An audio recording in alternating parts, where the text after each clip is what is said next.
do you wake up excited about? Is it serving people? Is it ideas? Is it delivery of the service? I hope at every stage we can begin to find that. If your company doesn't succeed in the marketplace with customers and investors and communities, there is no workplace. There is no company. Our daughter is a sociology professor. She called and said, Dad, there's this thing called AI. I don't know if I have a job teaching because everybody's just going to use AI to learn. And I said, that can't be true. So I got online and I said, write a 200-word essay on the future of HR. Boom, there it was. I called her back and I said, Monica, sweetheart, I'm out of work too. What are we going to do? Leaders shine a light that others may follow. It's about making others better, how they feel, how they grow. There's a great line, we teach people correct principles and they govern themselves. I have 2 or 3 mentors who have just really shaped my life. I think we need to find those mentors who will love us and then challenge us. And then the biggest mentor in my life is my wife. My wife is I'm going to get emotional. She's my example. She's my best friend. Dave, you believe in Jesus. What are the qualities that you admire the most in Jesus as a leader? Jesus was a great example of a great leader. He was a great teacher. What he taught was to think about and care for others. Those things that Jesus taught are foundational principles. David, it's really an honor, a privilege to have you on the podcast, and thanks for being open to sharing what you know and making the time. Damien, what a privilege to join you. I'm so excited to share ideas that I hope will have impact for those who you work with across Latam. Absolutely. You, of course, need no introduction. Everybody knows who Dave Ulrich is. But something I'm very curious about is when you think about your early days, when you were starting your career, what led you to get into this world of human resources, of people, and what do you believe when you look back has allowed you to have such an impact in how organizations and HR functions and areas are working today? Shared this a little bit before, and thank you for asking. It's always dangerous to ask somebody to talk about their history because they go too long. But and it may be helpful to illustrate where I'm coming from and be useful. So I was in school, had just gotten married, was going to go to law school, and took a course in organizational behavior, is what it was called, OB, organizational behavior in English. And I had a professor who was incredible. He said, I have no assignments, nothing's due. Go observe the organizations where you live, where you work, where you worship, and discover what's going on. Observe, and then write essays. So to go to law school, I was studying English, and I was an English major, and so I'd read books in English about Paradise Lost, Shakespeare, Beowulf, all the English classics. And I wrote a paper, and I cheated, I confess. I wrote a paper for my English professor, Beowulf, the ideal organization man, sources of power in Shakespeare. And I turned it into the English professor, and I turned it into my organizational behavior professor. I ended up writing 15-page papers, one a week for him. He called me in and he said, what are you doing? I said, I'm going to law school. He said, that's crazy. Take another class. So I took another, and I got into organizational behavior. Now, a little bit funny story is I called my parents, who were excited that I might go to law school. And I said, I'm not going to go to law school. I'm going to study OB. And again, this may translate into Spanish or Portuguese. OB stands for obstetrics. It means becoming a doctor. And so my parents said, oh, you're going to be a doctor. And I said, no, OB is organizational behavior. And they said, what's that? And I said, I don't know, but I love it. So I got in.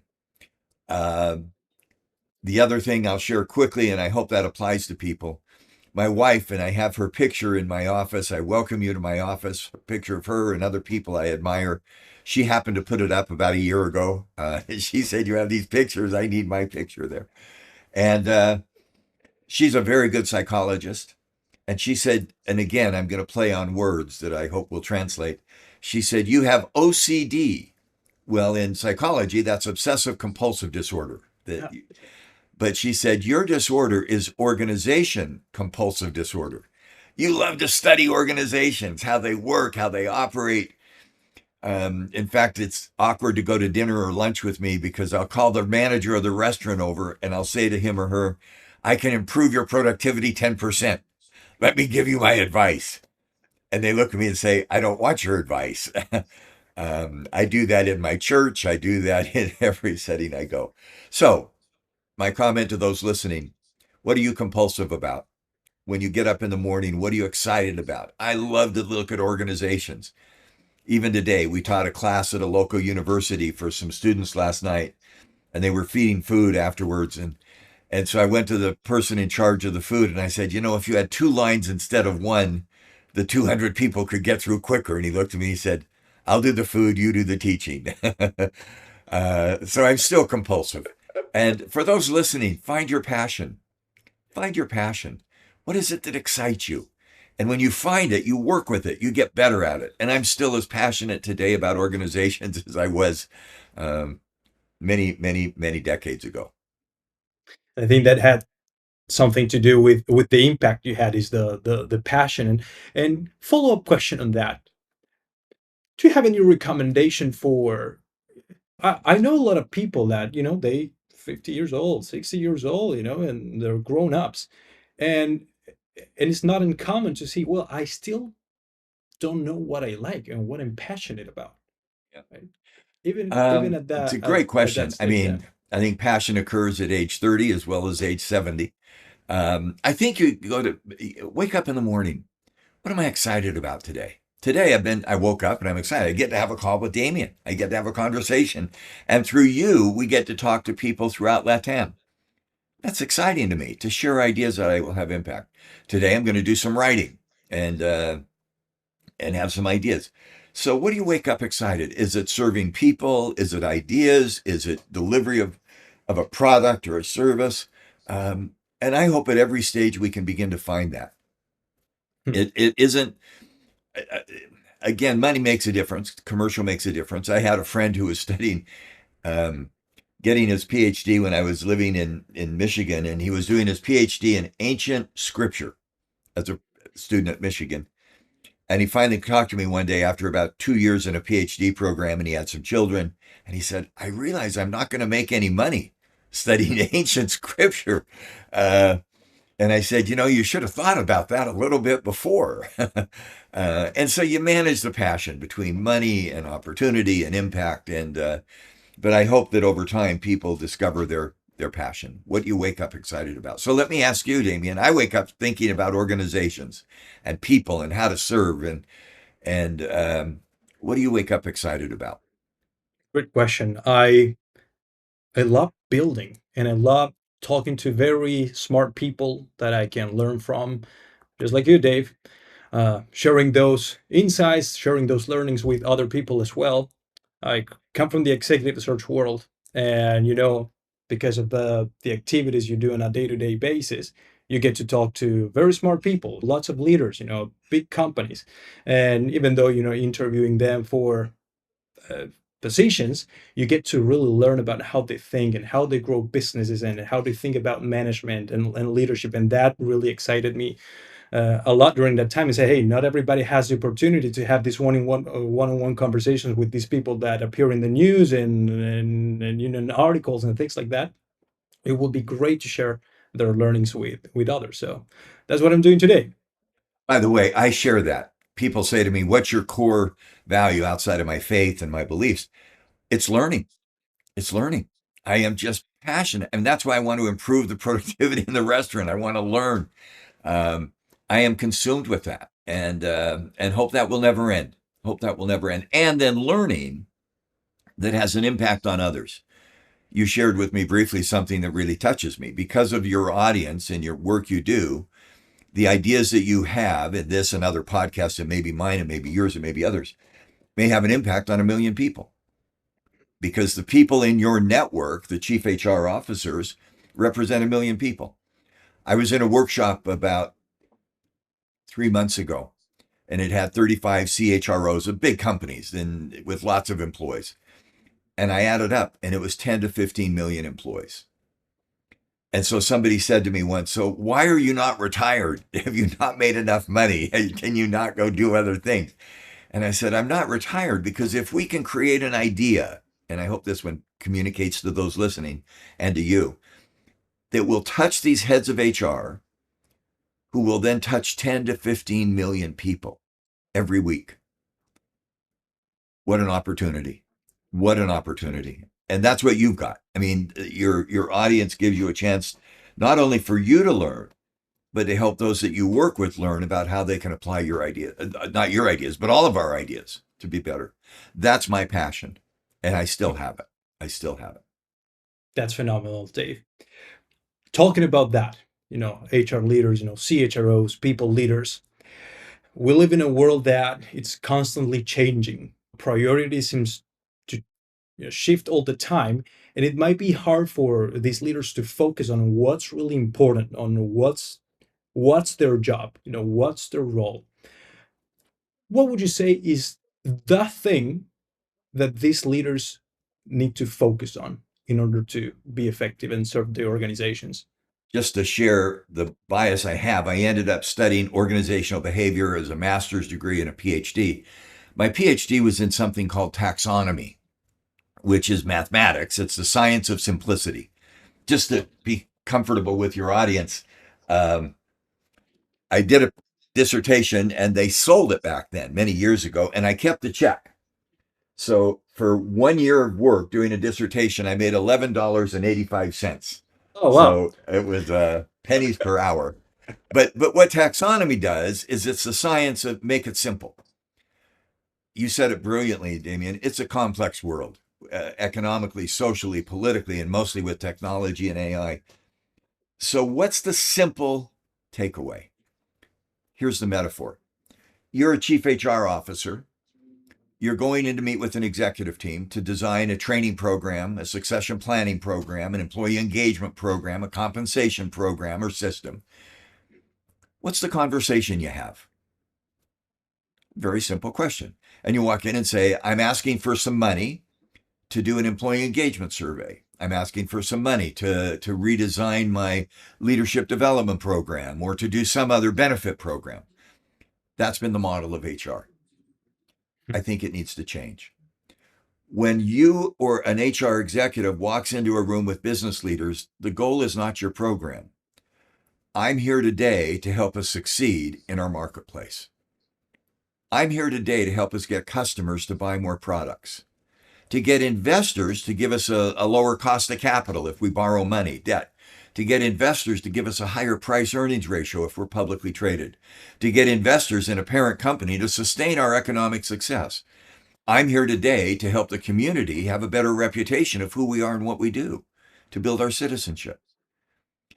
When I go to HR executives with that, they go, that's not where I focused HR. And I say, refocus.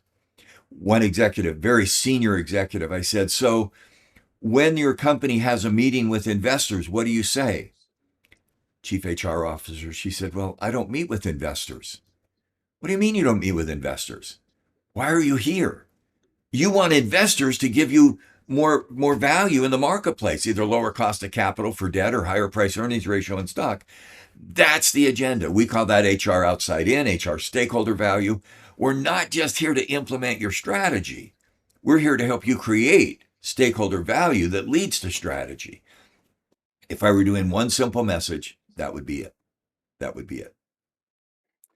You see these, I think, I'm not sure if it's everyone, but most people that get into HR is because they love people, and they love that and the, communicating and helping and, very, very that type of person.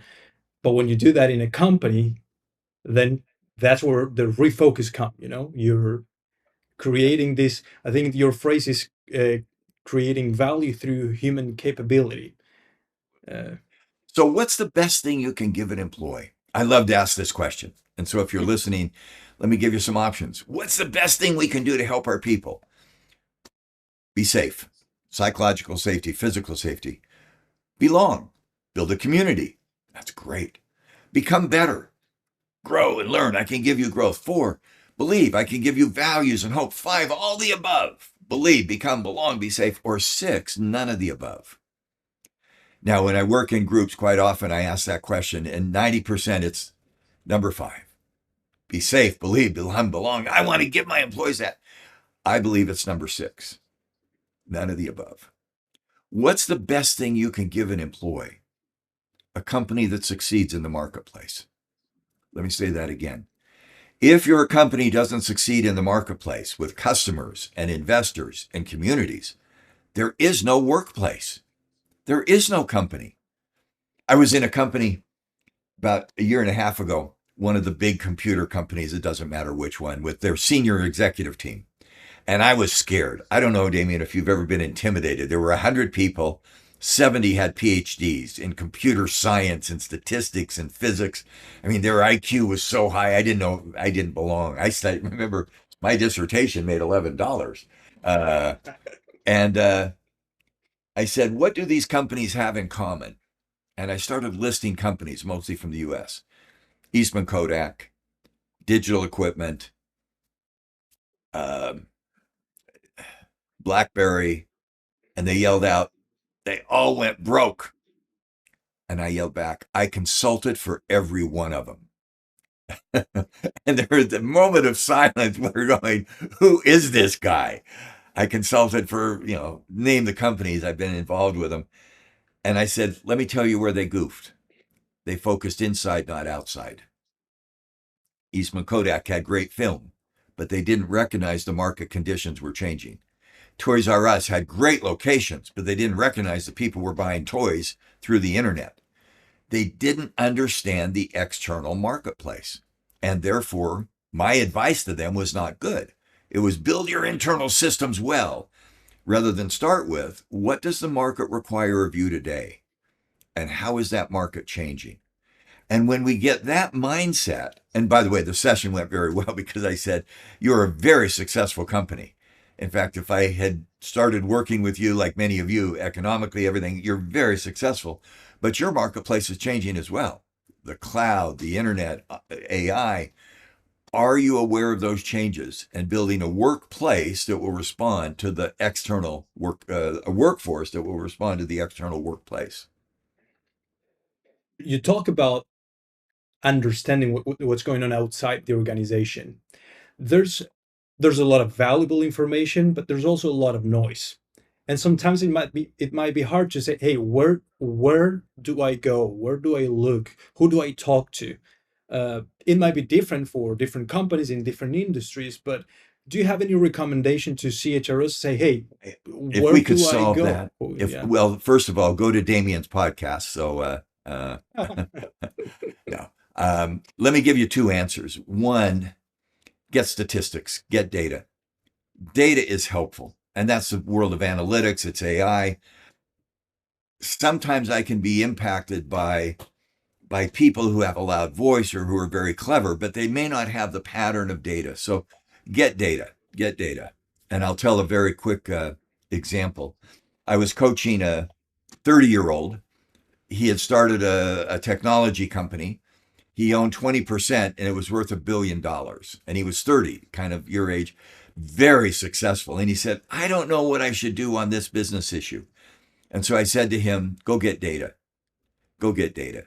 You're young, you're talented, but you've run this company for 2 years. You were lucky to run it, but go get some data. What does the evidence say? What does AI say? How do I get data? How do I get information? So my first hint is look for the signal in the noise. Look for the signal in the noise, through data. Now, the second side of that is more subtle. I'm coaching a 55-year-old. He started his career 30 years ago running a big factory in Brazil. And from age 25 to 55, he had increasingly large assignments. He had 30 years of experience running large companies. Now he's the head of a very large global company. He said, how do I make this decision about our operation in Europe? And I looked at him and I said, what did your instinct tell you this morning? Should you do A or B?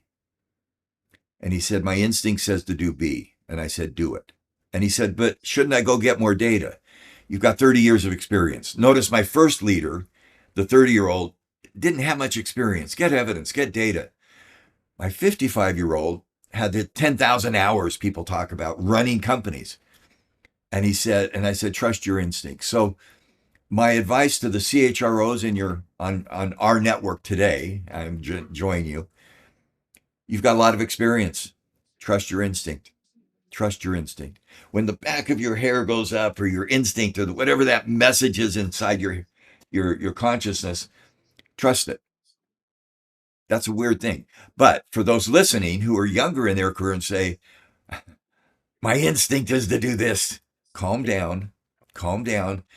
Between 25 and 55, you're going to make a lot of mistakes and you'll learn from them. And then at 55, you can trust your instinct. So separating signal from data is so critical, because if we don't prioritize, we're in trouble. So I like the combination of what's called structured data, evidence, statistics, analytics, and unstructured data, which is instinct, insight. And the insight sometimes becomes, who are the 2 or 3 people I can really trust? Whose ideas help me? Anyway, that's not a simple yes or no answer. I love data. I still love data. But I also, when I teach, I go with instinct. For example, on this call, you might write me a note. I've done a few podcasts. Let's get together and go through the outline of the call. And my answer is no. I've done enough podcasts. You've done enough work. Our instinct will lead us to a conversation that is meaningful to those who listen. We don't have to have I don't have coffee with people. When I go have a coffee with someone, I don't write an outline of what I'm going to talk about. And I think sometimes that our instinct is good. It's legitimate and we can feel it. So I heard you talking about the AI and how that helps you get the data, but then the importance of wisdom when using that data. great comment. Great So comment. what would you? I'll let you talk about that. No, by the way, we need to say AI 10 times. Otherwise people don't think we're real. I'm assuming you're not an avatar. I am not I'm yet. not, obviously, look at my hair. I'm not an avatar. Look at my dress. I'm not an avatar. I'd be dressed better. Let me tell a quick story about AI that I hope found some of it. AI is incredible. It is just incredible. Gen AI, it was a party game. People would send me poems. They'd send me cool things. When I got closer to AI about now 2 years ago, and it's a story that resonates for me today, our daughter is a sociology professor. She called and said, Dad, there's this thing called AI. Students are never going to write a paper again. All they're going to do is go on AI and say, write a paper, and it will write a paper. And I said, that can't be true. So I got online, and she said, I don't know if I have a job teaching because everybody's just going to use AI to learn. And I said, write a 200-word essay on the future of HR.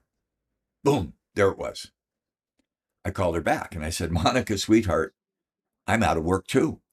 It was a very good essay. And what are we going to do? And then here's what she did.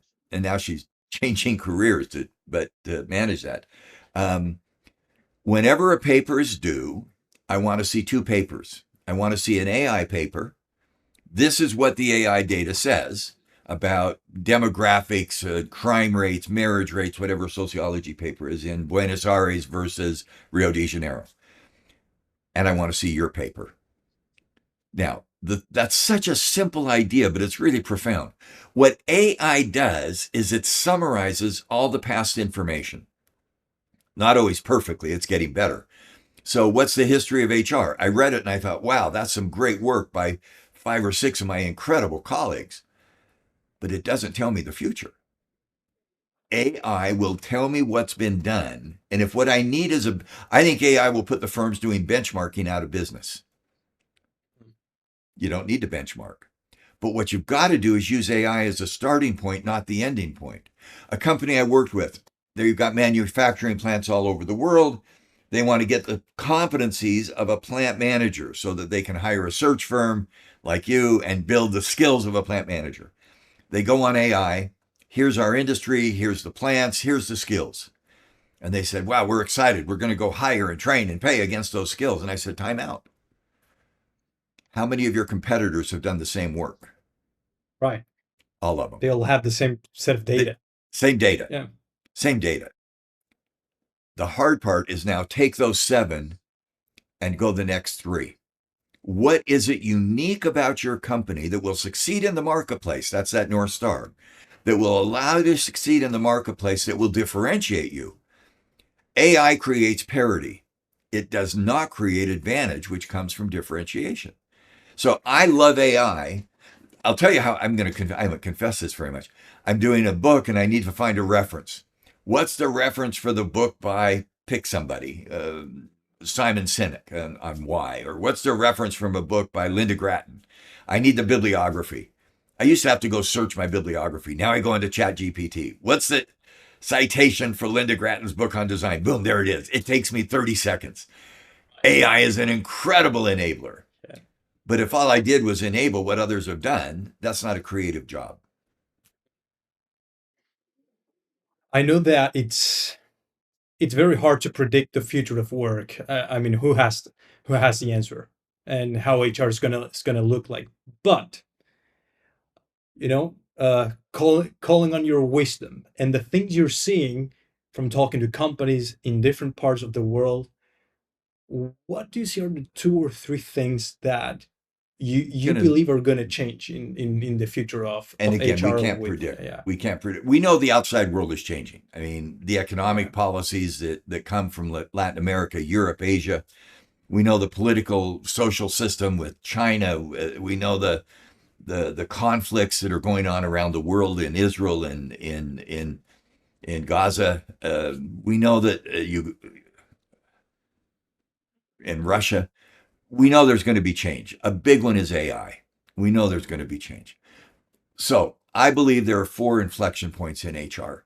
And an inflection point means we build on the past. Number 1, we've talked about outside in. HR is less about the HR tool than it is about the value it creates for stakeholders. So when I do HR, that mock discussion with the executive is, I'm not here to do a training program or a succession planning. I'm here to help customers buy product, investors. Keep that North Star being the stakeholders outside the company. Let me give a way to define that. We talk about human resources. And so I often say, who's the human? Well, it's our employees. Yes. And customers are human beings. Investors are human beings. Citizens of a community are human beings. Our job in HR is to serve all the humans. Point 1. Inflection point. And I think that's going to apply in any industry. Are we creating value for others? Number 2, I say, so when you go in to pitch a program, what is it you're talking about? Talent. It's a war for talent. We've got to get better talent. We've got to get people and systems, technology working together. That's a talent agenda. It's not just people, it's systems. I've got to get better talent. I think inflection point number 2 is we're moving from human capital, which is talent, to human capability. What I mean by human capability, human is the talent. That's the person. A capability is what the organization is known for and good at. In other words, it's the team, not just the individual. It's not just a workforce, it's the workplace. It's not just competence of a person, it's capability of a company. An example in Latin America that I can say when I'm not in Brazil, and you probably remember because you're a football fan. Yeah. You remember a couple of World Cups ago when Brazil played Germany in the semifinal or quarterfinal. Yeah. I think Germany scored 4 goals in 5 minutes. Yeah. I enjoyed that game. Yeah. Well, you shouldn't have said that. I enjoyed how brilliant Germany played as a team. Yeah. If you'd have matched player for player, Brazil may have had the better players. But for those few minutes, Germany had an organization. Their system, it was like a choreographed dance. Why do I remember that? About a month later, I was doing a talk in Brazil, and there were about 500 people there. And I said, I want to show you what a great organization together looks like. And so I showed the clip. It did not go over well. I've learned the people in Brazil, yeah. the people in Brazil, and you've lived in Brazil for 2 years doing service for your church, but the people in Brazil have a very real passion. They started to boo, boo. And so I yelled back, my name is Tom Peters, not Dave Ulrich. But the message, and I think we all get it if we follow any sport, an individual is good, but the team that comes together is better. And so if I'm in HR, inflection point number 2, don't just build great talent, build great cultures. Build not just capital of people, but capability of the organization. Number 1. Oh, and what's human capability? Is talent, organization, and leadership coming together. Number 1, stakeholder value. Number 2, through human capability, talent, organization, leadership. Number 3, upgrade HR. And I know that if you're a CHRO, we've got to get the skills. We've got to get the skills. Technology skills, analytics skills, relationship skills. The basic skills are there, but we've got to invest in HR. There's an old story that I'm sure translates throughout Latin America, the cobbler's children. We don't invest in ourselves. I was doing an executive program for a large company, and they had a 10-day program, 2 days on strategy, 2 days on finance, 2 days on marketing, 2 days on technology, and a half-day Saturday on people. And I said to the HR person, no wonder you have no respect. You don't even build a program that highlights your work. Invest in ourselves. And I think that's a critical part. And build a great HR department. Number 1, stakeholder value. 2, human capability. 3, upgrading HR. And 4, use AI and analytics. AI becomes an incredible tool to give us analytics like we talked about. Those are my 4 inflection points that I think will shape where we go in HR going forward. I would like to go back to something you mentioned there about the team and how this is what a good organization looks like. And if you make the comparison, you have football or soccer teams that they all have like the best stars, the best players. But when it and they, they're stars in their respective teams in Europe or whatever. But when they come together, all these stars, it doesn't necessarily, they don't make the best team necessarily. So what are you can translate that to executives, great executive team, stars, very successful careers, they great leaders, super successful. What makes a team of great players not work? And it starts with the players. It isn't just that in football or soccer you're stronger, you're faster. It's that you make others better. Wayne Gretzky in hockey gave more assists than he made goals. In football, the best players aren't just the best individual stars; they make others better. I like basketball more. I'm not as big a football fan. Here's some data, and I'll try to say it so that it's pretty easy. Michael Jordan, everybody's heard of him. Best athlete, best basketball player. He won the individual scoring title 9 times. So he's the leading scorer in the league. Incredible. And you've got an equivalent with all the soccer football players that I don't want to start naming them because we'll offend some of your audience. But Michael Jordan, global. What's interesting is 3 times when he won the scoring title, he did not win the championship. And he scored 36 points a game. Unbelievable. 36 points a game, but he didn't win. 6 times he won the championship and he scored 30 points a game. Until his scoring dropped 20%, 36 to 30, 15, 20%, he didn't win the title. To me, that's a very simple illustration of what you described. Have I got people who want to make others better? That, because you hear a lot in your LinkedIn, what you see on LinkedIn, and when it comes to recruiting and thought leaders talk about A players and they win and they're super. But I love that definition. A players are the ones that make others better. It's I've written books on leadership, and again, I love simplicity. I love simplicity and the stuff that makes it simple. And somebody said, "What's the key question you'd ask to know if he or she is an effective leader?" And here it is. When you leave an interaction with that leader, do you feel better or worse about yourself? What a simple question. You meet with lots of people. I meet with lots of people. When I leave an interaction with him or her, do I feel better or worse? Well, that's what leadership is. Leaders shine a light that others may follow. They don't shine a light that they follow.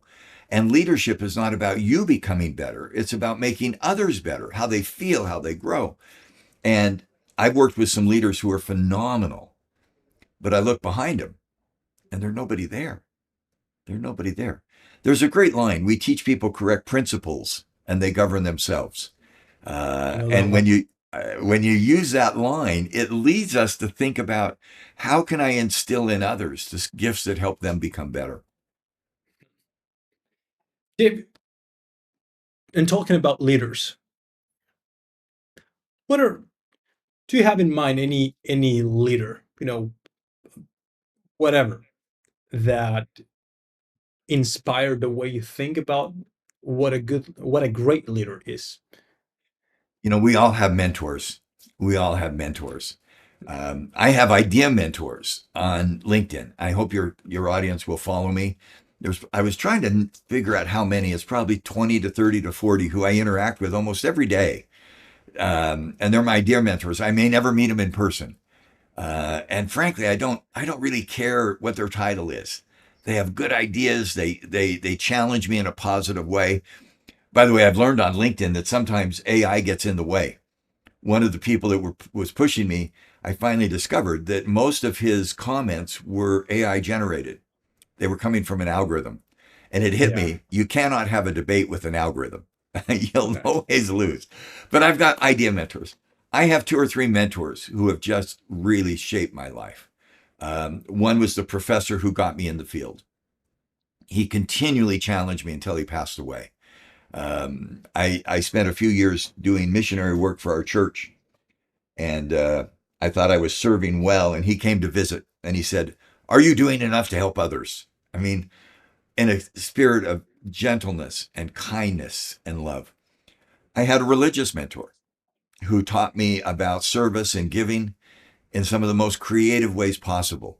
Once in a religious service, he rode in on a Harley Davidson motorcycle to get people's attention. He taught me to be creative. He taught me to try things that I hadn't tried before.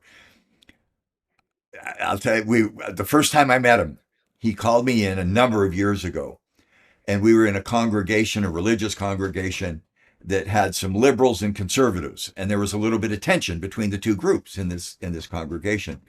And he looked at me and he said, "Dave, are you conservative or are you liberal?" And I looked at him and I said, "Tom, I don't know. I love Jesus." And he said, "That's a pretty good answer." He Mhm. taught me to be creative. He taught me some things. And then the biggest mentor in my life is my wife. I, Damien, I'm going to ask you if you want to join a club, and those listening can join as well, male or female. But for us males, did you marry up? Did you marry better than you deserved? I'm in that club. Absolutely. I am in Absolutely, that dude. club. And Raising my hand. every time I go to a group, I say, "Do you want to join my club?" And they say, "What club? Did you marry up?" "Oh, I'm in. I'm in." By the way, if they don't say I'm in, they're probably on their third wife. But my wife is my. I'm going to get emotional. She's my example. She's my mentor. She's my coach. She's my best friend. So I think we need to find those mentors who will love us and then challenge us. Dave, you believe in Jesus. You're a Christian, and you shape the way the world thinks about leadership. Really, what are the what are the qualities that you admire the most in Jesus as a leader? Interesting. I've been asked before what book would you recommend, not of your own? And my answer is always the same: the Bible. I mean, and by the way, I have equal respect for the Quran. I have equal respect for the Buddhists and the Hindus and others. But those classic and timeless books are so, so good. I love thinking about Jesus. I love thinking about what he did. Um, he was known as the son of Joseph. He was a rabbi, he was a carpenter. Uh, he was known as the Son of Man. He was a great teacher. He taught. And he was known as the Son of God in my belief system. And I think what he taught was to think about and care for others. The other thing that's interesting for me, and I spend time, I don't know why I haven't done this ever before. In our religious tradition, we love to do genealogy and write history. And we do genealogy, and I don't know if you have done some of that in your religious tradition. I decided not to do that, to write my life story. I like to write, it's one of my passions. So about 10 years ago, 8 or 9 years ago, I decided I'm going to put together some things that I believe. And so, because I like to write, I wrote an essay every week on the things I believe and my belief system. And it was really interesting to write 1,000 or 1,500 words every week. And then I put it in a book. It's on my table for some reason, Oh, there you and go. called Essays of Belief. And so it's got 52 essays of things that I believe. Um, uh, Prayer, dissent, belonging, the role of a church. I think those things that Jesus taught are foundational principles, and they have shaped my belief. If you're Christian, that's great. If you're not Christian, that's okay too, because Jesus, the Son of Man, was a great rabbi, and you can't walk away from the great things that he taught. To listen, to care, to learn. The one that doesn't get looked at very much is he taught a lot about navigating paradox. Navigating paradox. The meek shall inherit the earth. It's a paradox. Hmm. And he taught, love your enemies. That's a paradox. I mean, his ultimate paradox for those who are believers in Christianity, in death there is life. But he taught to be willing to live with both sides, to be willing to listen, to learn, to care, and to spend time with Pharisees and sinners and those who are difficult and still live your values. I think Jesus was a great example of a great, great leader. Now, I have belief around some of the other theology that others may not share, which is fine. But I think his example of caring and loving and paradox are very, very helpful. Dave, what a phenomenal conversation. And I really appreciate you coming on to the podcast and sharing, being so generous with your ideas and with your time and sharing all these things. Is there any message that you would like to leave us with? I'm going to go in a place that you may not like. You know your audience. Mhm. You've worked with them. You've got CHROs across Latam. What do you hope they get from your podcast? I'm going to turn it back on you. Great question. And By it the way, those it listening, it let me talk goes. for just a second while you think. This is Yeah. not scripted. No, not This at is all. not scripted. So, what do you think? What do you hope they get from you? These people have a lot of influence in a lot of people. We're talking about uh, a million people. So, and it's connected to what you were saying, Dave. If if I can provide them, I'm not very smart and I don't have a lot of great ideas, but I'm good at talking to people who have them. Uh, and if I can share those great ideas and great principles that they can apply in their own works to improve the life of others, be it how they work, how they learn, how they create an environment where people love working and things like that. Uh, I mean, that's what I hope they get from this. Love it. I love it. I'm going to end with what I hope people get, and I may take about a minute and a half. So I know this is a long podcast. I apologize to those still listening. I hope you're still listening. I was asked to do a commencement talk, and it was awkward because I don't have a rags to riches story. I had good parents, I have a good family, but I coach. And if I were coaching those listening, I'd ask you 4 questions. Question one: what do you want? What do you want? What are your values? What are your priorities? I hear from you, Damien, you want people to learn, you want them to fulfill their potential. You've got to be clear about those core values, because if you're not clear, somebody will define them for you. What do I want? There's a question that's asked, a very simple 3-word question that I think is the most important question in life. What is wanted?